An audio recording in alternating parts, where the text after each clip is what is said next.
شامن گلک دلال دیلبر یا رب چی شاخ و شنگه جوان و رندولو بر شیرین و چور شامن گلک دلال دیلبر یا رب چی شاخ و شنگه جوان و رندولو بر نارین و بن خوشوگش قبلام عاشقانه لطیف و زهر سیما شفاله و گولازه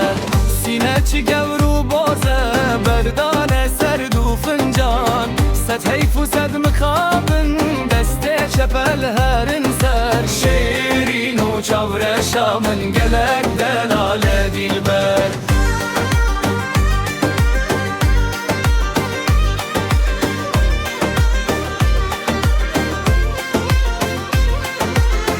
چنگوهر و دران زر شکر جدود باری دگوخت زرگوهارم گردن بلار و مرمر چنگوهر و دران زر شکر جدود باری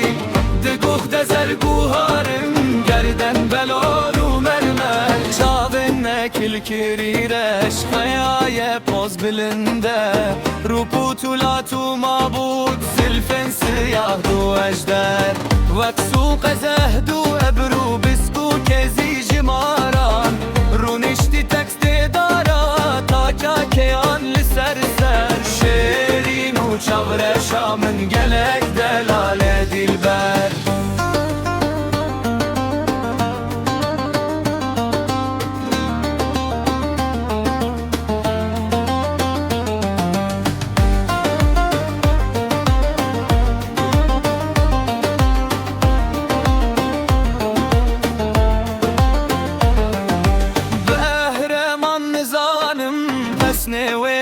بيجم